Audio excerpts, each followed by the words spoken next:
नमस्कार मित्रों, मैं सक्षम जा मिथिला टीवी में आपका स्वागत करता हूं। आज हमारे साथ मौजूद है महागठबंधन से भारतीय कम्युनिस्ट पार्टी के झंझारपुर से उम्मीदवार श्री राम नारायण यादव जी। सर, आपका मिथिला टीवी में बहुत बहुत स्वागत जी, बहुत बहुत आपको भी धन्यवाद। सर, क्या आप यह मानते हैं कि एनडीए के 15 साल के शासनकाल में बिहार का कुछ विकास हुआ है?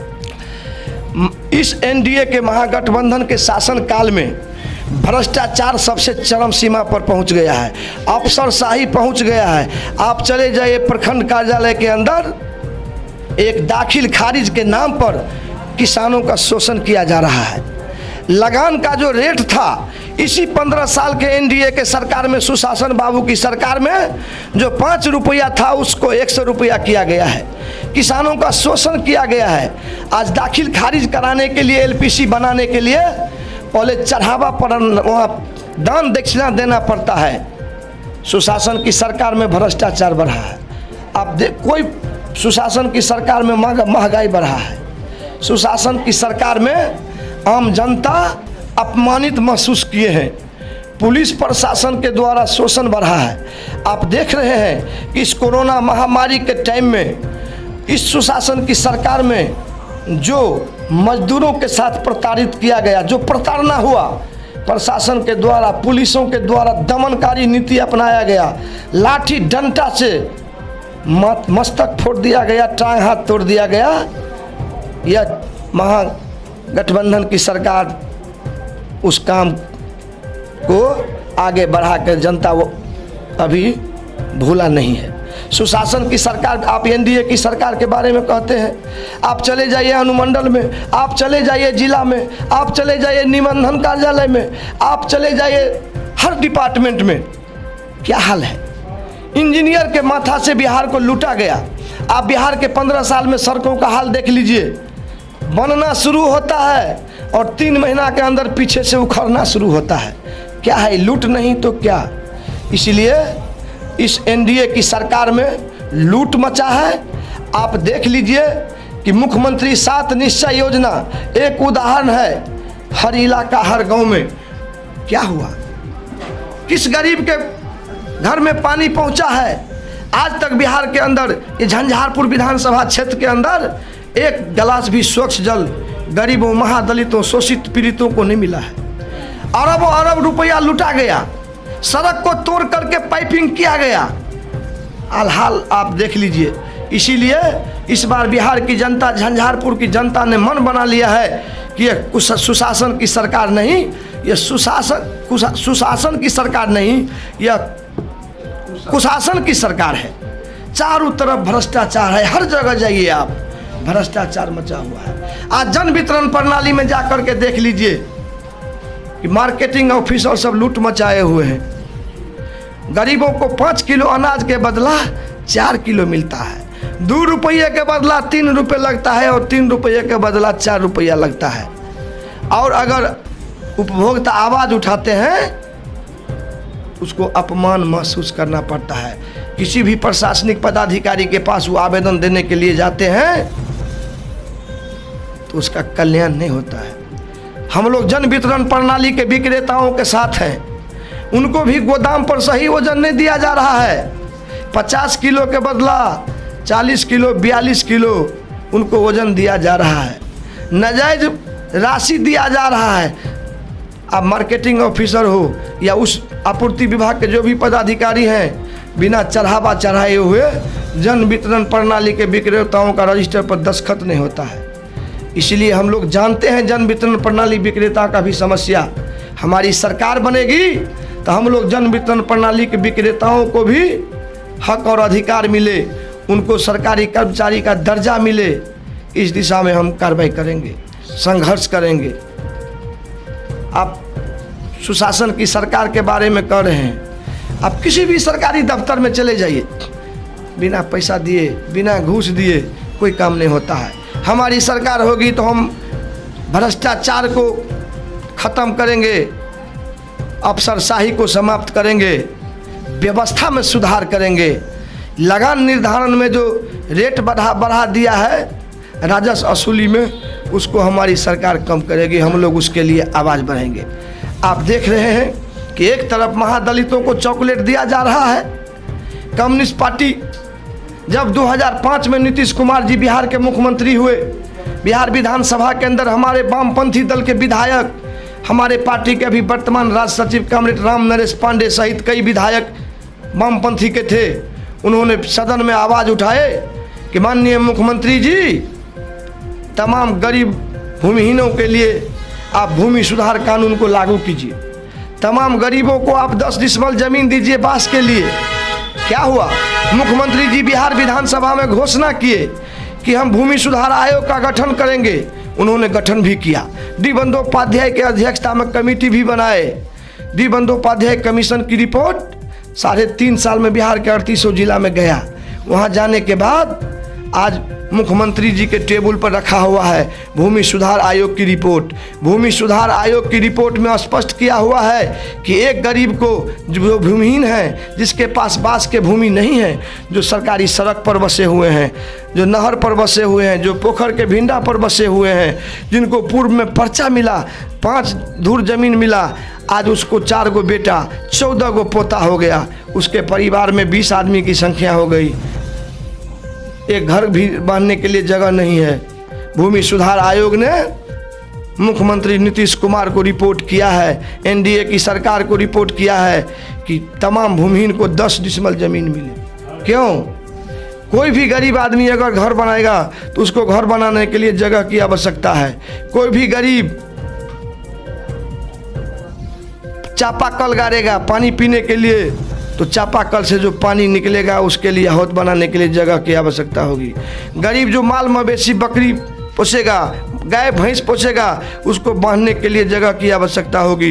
गाय भैंस जो गोबर देगा उसका जलावन बना के सुखा के रखने के लिए भी घर की ज़रूरत होगी, उसके लिए ज़मीन की आवश्यकता है। बेटी का शादी करेगा, मरवा बना 9 हाथ 7 हाथ का जो मरवा बनेगा उसके लिए भी ज़मीन की आवश्यकता होती है। सुलभ शौचालय बनवाएंगे उसके लिए भी जगह की आवश्यकता है। गरीब जो मजदूरी करके खेत में बटाई करके जो अन्न उपज करेंगे उसको भी सुखाने के लिए पटिया बिछाने की जगह की आवश्यकता है। तमाम बुनियादी सवालों को देखते हुए भूमि सुधार आयोग जो मुख्यमंत्री नीतीश कुमार के कलम से बनाया हुआ आयोग है, उनके अनुशंसा को आज तक लागू नहीं किया। अब मुख्यमंत्री के द्वारा जो अपने कलम से जो कमेटी का गठन किया गया, उस कमेटी के रिपोर्ट पर भी भरोसा नहीं हुआ, क्योंकि भारतीय जनता पार्टी के दबाव में वह कानून नहीं लागू किया गया। तो मैं बिहार के तमाम आम जनगण, गरीबों, शोषितों, पीड़ितों, महादलितों, अत्यंत पिछड़ा भाइयों एवं बहनों से कहना चाहता हूँ कि यह सुशासन की सरकार गरीब विरोधी है। आप जानते हैं कि 5 डिसमल जमीन सरकार ने कानून बना दिया, लेकिन आज क्या हुआ? मिल रहा है 60,000 रुपया देने का ऐलान कर दिया, ताकि उस गरीब को जो हम 60,000 रुपया देंगे, 60,000 रुपया में कहीं ज़मीन मिलेगा? एक तरफ से वो 60,000 रुपया किसी को देते हैं और उसी में से 20,000 25,000 रुपया कमीशन में लेके घुमा के लेते हैं। इसलिए यह भ्रष्टाचारी की सरकार है, सामंतवादी की सरकार है, अफसरशाही की सरकार है। हमारी सरकार बनेगी तो भ्रष्टाचार, अफसरशाही, सामंतशाही व्यवस्था को हम खत्म करेंगे और हम अपने महागठबंधन के नेता आदरणीय तेजस्वी यादव से आग्रह निवेदन करके इस व्यवस्था के दिशा में सबसे पहला कदम उठाने के लिए आग्रह करेंगे। और उन्होंने भी संकल्प लिए हैं कि आम जनगण के लिए भ्रष्टाचार, अफसरशाही, इस लूट खसोट के खिलाफ हम अभियान चलाएंगे, बेरोजगारों को रोजगार देंगे। इसी आशा और विश्वास के साथ मैं पुनः झंझारपुर के आम मतदाता मालिकों, विभिन्न राजनीतिक दलों के कार्यकर्ता और सम्मानित नेताओं से अपील करना चाहता हूं कि झंझारपुर की धरती पर अमीर और गरीब के बीच में लड़ाई है। जिस तरह महाभारत की लड़ाई में कौरव और पांडव का लड़ाई हुआ था, पांडव 5 भाई थे और कौरव 100 थे, उसी तरह महाभारत की लड़ाई की तरह पांडव रूपी बिहार के अंदर आज महागठबंधन, 5 दलों की महागठबंधन है।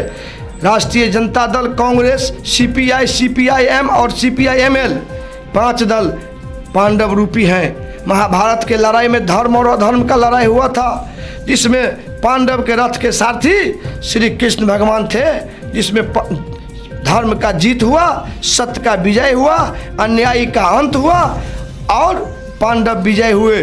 उसी प्रकार बिहार के अंदर पांडव रूपी जो ये बिहार विधानसभा चुनाव में जो 5 दलों का गठबंधन बना है, उस रथ का सारथी हमारे महागठबंधन के नेता कृष्ण रूपी श्री तेजस्वी प्रसाद यादव जी हैं। उन्हीं के नेतृत्व में बिहार के अंदर जिस तरह धर्म और अधर्म की लड़ाई में अधर्म का नाश हुआ और धर्म का विजय हुआ, पांडव विजय हुए, उसी प्रकार बिहार के अंदर इस बार महागठबंधन की जीत होगी, महागठबंधन की सरकार होगी और हमारे महागठबंधन के नेता तेजस्वी प्रसाद यादव जी मुख्यमंत्री होंगे।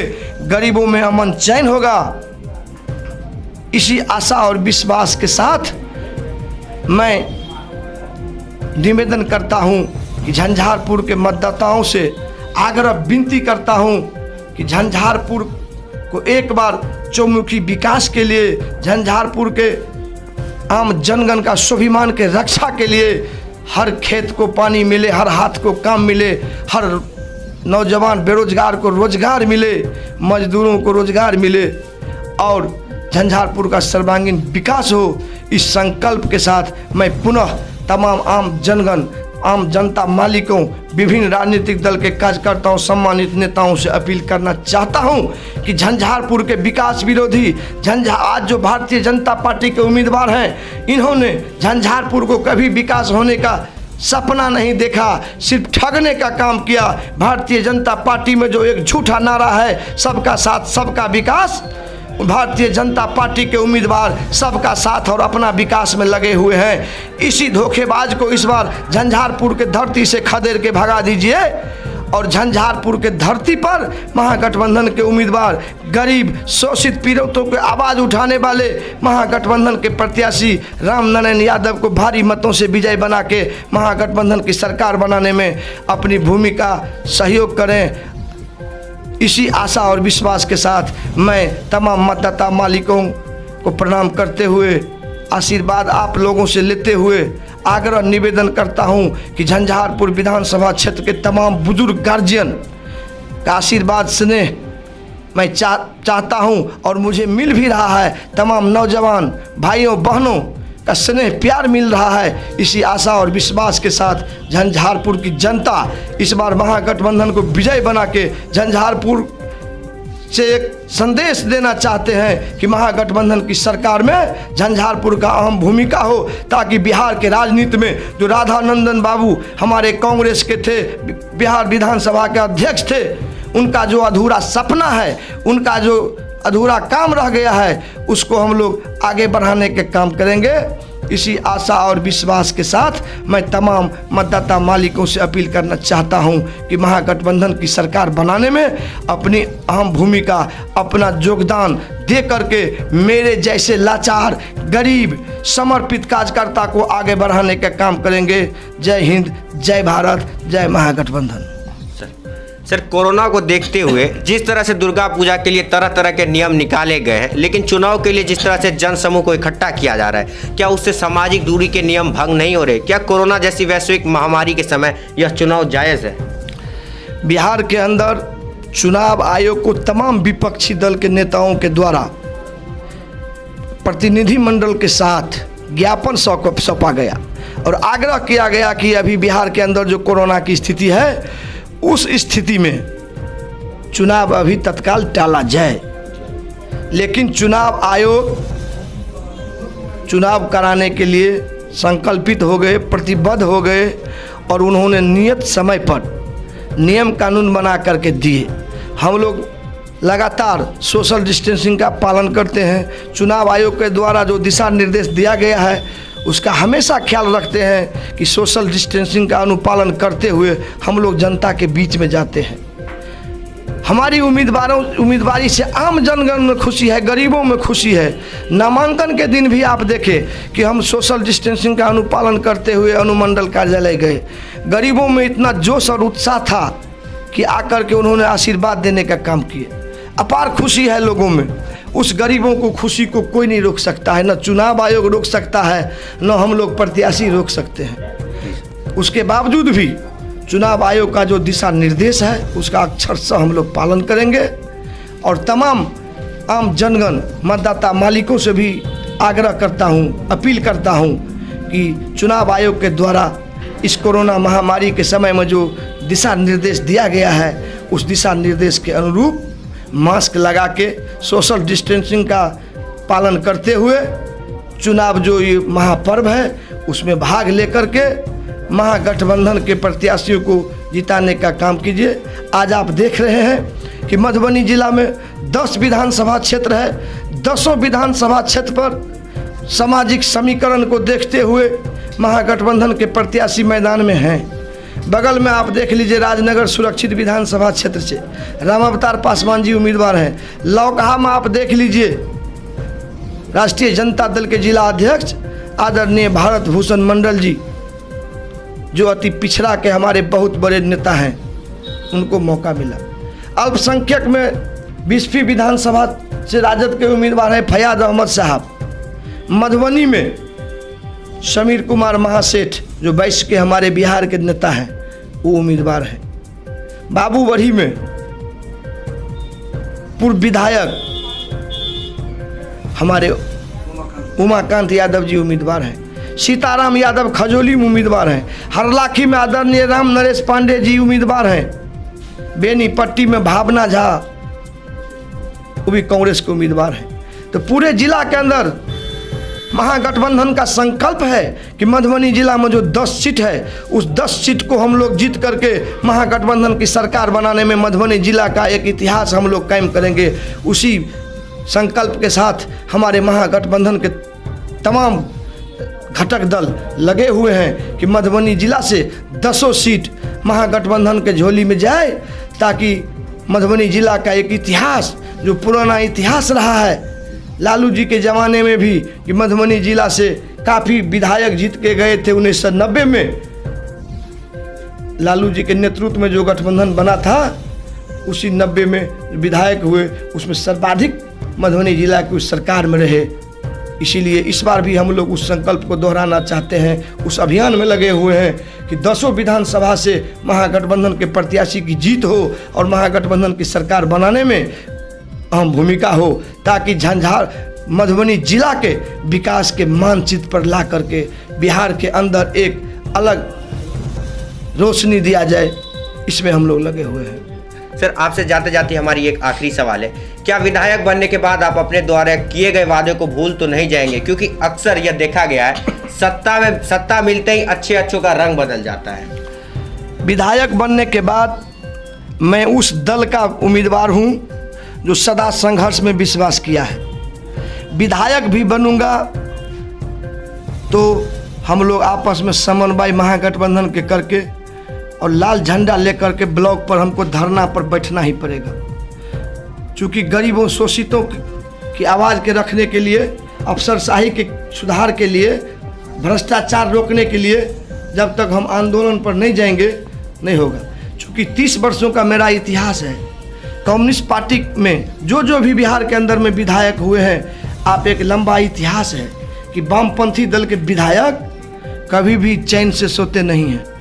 वो जहाँ भी रहते हैं किसान मजदूर शोषित पीड़ितों के युवाओं की हक और अधिकार की बात करते हैं। इसीलिए ऐसा मन से हटा लीजिए। चूँकि 30 वर्षों का भी मेरा एक लंबा अनुभव है, संघर्ष का जो राह हम देखे हैं उस संघर्ष को कभी भी नहीं भूलेंगे। निश्चित रूप से जन आंदोलन के माध्यम से सड़क पर उतर के जनता के बीच में जाकर के जनता के सहयोग से उनके राय के मुताबिक हम झंझारपुर को विकास के मानचित्र पर लाएंगे।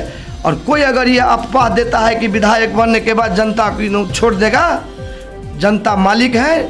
हम हर गांव-गांव जाते हैं, यही जनता का संदेश जो मिलता है उससे हम गौरवान्वित महसूस करते हैं, खुशी महसूस करते हैं कि जनता को जो नहीं छोड़ेगा वो जनता भी उसको छोड़ने के लिए तैयार नहीं रहेगा। इसी आशा और विश्वास के साथ मैं वादा करता हूँ कि जीवन में कभी भी जब तक अंतिम सांस रहेगा जनता के बीच में रहूँगा, जनता के हित के रक्षा के लिए आवाज़ उठाते रहूँगा। और कम्युनिस्ट पार्टी वामपंथी पार्टी के उम्मीदवार के हैसियत से संसद से असेंबली से लेकर के सड़क तक हम आंदोलन करेंगे। आम मतदाता मालिकों, शोषितों, पीड़ितों, किसानों, मजदूरों, बेरोजगारों, युवाओं हक की लड़ाई लड़ूंगा, उनका मान सम्मान और स्वाभिमान की रक्षा करूंगा। सर अंत में जाते जाते आप हमारे कुछ जो दर्शक हैं उनको कुछ संदेश देना चाहते हैं? हम अपील करना चाहते हैं कि इस बार जो झंझारपुर का लड़ाई है महागठबंधन और एनडीए के बीच, महागठबंधन के प्रत्याशी सब दिन 30 वर्षों से गरीबों, शोषितों, पीड़ितों, हर वर्ग के वंचित लोगों के लिए सदा संघर्ष करते आ रहे हैं। उसमें कोई हम लोग भेदभाव कभी भी नहीं किए हैं, चाहे वो सवर्ण हो, महादलित हो, पिछड़ा हो, अति पिछड़ा हो, अल्पसंख्यक हो, हम लोग सदा संघर्ष करने का काम किए हैं। आप जानते ही होंगे कि इस कोरोना महामारी से पहले देश के अंदर में एक ऐसा भूचाल भारतीय जनता पार्टी के द्वारा लाया गया, एनडीए के सरकार के द्वारा लाया गया, एनपीआर, एनआरसी और सीएए के खिलाफ। हमने एक वामपंथी कार्यकर्ता होने के नाते बिहार में जो विभिन्न दल के मिला करके जो अभियान चला, जिसका नेतृत्व डॉक्टर कन्हैया कुमार जो हमारे सीपीआई के राष्ट्रीय नेता हैं, उनके नेतृत्व में जो बिहार में आंदोलन चला, हमने अल्पसंख्यक समुदाय के बीच में जाने का काम किया और बिहार के अंदर हम एक संदेश दिए कि एनआरसी, एनपीआर और सीएए के खिलाफ अगर भारतीय जनता पार्टी के लोग देश के अंदर संप्रदायवाद को बढ़ावा दे करके अल्पसंख्यकों को अगर कुचलने का काम करेंगे, दबाने का काम करेंगे, तो हम बर्दाश्त नहीं करेंगे। उसी कार्यक्रम के दौरान हमने झंझारपुर के स्टेडियम के मैदान में भारतीय कम्युनिस्ट पार्टी के राष्ट्रीय नेता, युवा नेता डॉक्टर कन्हैया कुमार का आम सभा करवाए और आम जन में हम संदेश दिए, खास करके अल्पसंख्यक समुदाय के बीच में हमने संदेश दिया कि हम आपके साथ हैं, हर दुख सुख में हम आपके साथ हैं, घबराने की कोई बात नहीं है। भारतीय जनता पार्टी के लोग सांप्रदायिक ताकत को बढ़ावा दे करके अल्पसंख्यकों को जो डरा धमका करके देश से निकालने का जो अभियान बनाए हैं, उसको दबने कुचलने का जो साजिश है, उसको हम नाकामयाब करेंगे। उस दिशा में हमने कार्य किया और झंझारपुर विधानसभा क्षेत्र के अंतर्गत हमारे सीपीआई के नेता डॉक्टर कन्हैया कुमार का भी चुनाव दौरा होगा। हमारे महागठबंधन के नेता आदरणीय तेजस्वी यादव जी का भी चुनावी सभा होगा। राष्ट्रीय जनता दल के हमारे राष्ट्रीय नेता आलोक मेहता का भी चुनावी सभा होगा। सीपीआई के राष्ट्रीय महासचिव डी राजा, अमरजीत कौर, अतुल कुमार अंजान, हमारे पार्टी के राज्य सचिव राम नरेश पांडे सहित दर्जनों वामपंथी नेताओं का कार्यक्रम होगा। सीपीआईएम के राष्ट्रीय महासचिव सीताराम येचुरी, उनका भी सभा होगी। सीपीआईएमएल के महासचिव दीपांकर भट्टाचार्य का भी झंझारपुर विधानसभा क्षेत्र में चुनावी सभा होगा। आप देख लीजिएगा कि सामाजिक समरसता, सामाजिक एक रूपता और सामाजिक समानता जो भारतीय जनता पार्टी के उम्मीदवारों के द्वारा जो भेदभाव इलाका के अंदर में किया जा रहा है, गरीबों के साथ जो धोखाधड़ी किया जा रहा है, गरीबों के साथ जो सौतेलापन व्यवहार किया जा रहा है, उस समानता को हम लोग वामपंथी दल के तमाम राष्ट्रीय नेता, राष्ट्रीय जनता दल के तमाम राष्ट्रीय नेता, कांग्रेस के तमाम राष्ट्रीय नेता हमारे चुनावी सभा को संबोधित करेंगे। आप देखते हैं कि झंझारपुर विधानसभा क्षेत्र के जो भारतीय जनता पार्टी के उम्मीदवार हैं, वो महादलितों के मोहल्ला माने जाते हैं, पिछड़ों के मोहल्ला माने जाते हैं, गरीबों के मोहल्ला माने जाते हैं। सिर्फ सामंतियों के बीच एक साजिश रच करके आम जनता का वोट को खरीदना चाहते हैं। लेकिन इस बार झंझारपुर के जनता धन बल को कुचल के जन बल ऊपर रहेगा और गरीबों को मान सम्मान आगे करने के लिए महागठबंधन के उम्मीदवार को जिता के महागठबंधन की सरकार बनाने में झंझारपुर की जनता बिहार के इतिहास में, भारत के इतिहास में स्वर्ण अक्षरों से अपना नाम इस बार लिखने जा रहे हैं कि महागठबंधन के उम्मीदवार को भारी मतों से जिता के पटना भेजेंगे और महागठबंधन की सरकार बनाने में अहम भूमिका होगी। आपका बहुत बहुत धन्यवाद हमारे इस कार्यक्रम से जुड़ने के लिए। आने वाले चुनाव के लिए मिथिला टीवी की तरफ से आपको बहुत बहुत ढेर सारी शुभकामनाएं। हम उम्मीद करते हैं कि आपके अपने क्षेत्र के लोगों का विश्वास जीतने में सफल होंगे। धन्यवाद। बहुत बहुत आपको भी धन्यवाद कि आप मेरे समक्ष आए। गरीबों की आवाज़ आप अपने चैनल के माध्यम से आम जनगण में देंगे, इसके लिए हम आभार व्यक्त करते हैं और पुनः आग्रह निवेदन करते हैं कि बीच बीच में आकर के हमसे गरीबों का जो संदेश है, गरीबों की जो आवाज़ है, उस आवाज़ को हमसे लेकर के आप आम जनगण देंगे। चूँकि हम गरीब कमज़ोर एक राजनीतिक दल के समर्पित कार्यकर्ता के रूप में लगातार हॉल टाइमर के रूप में रहे हैं। हम साधनहीन उम्मीदवार हैं और एक तरफ साधन वाले उम्मीदवार हैं और धोखेबाज हैं। जनताओं के साथ जो धोखा किया, विकास विरोधी हैं, वैसे विकास विरोधियों को कुचलने के लिए, वैसे विकास विरोधी को झंझारपुर से भगाने के लिए गरीबों को आवाज़ को आप बीच बीच में आकर लेते रहिएगा, आम जन को संदेश देते रहिएगा। इसके लिए हम आपका आभार व्यक्त करते हैं, क्रांतिकारी अभिनंदन करते हैं। अपने एरिया से जुड़े तमाम खबरों के लिए हमारे चैनल को सब्सक्राइब करना ना भूलें। धन्यवाद।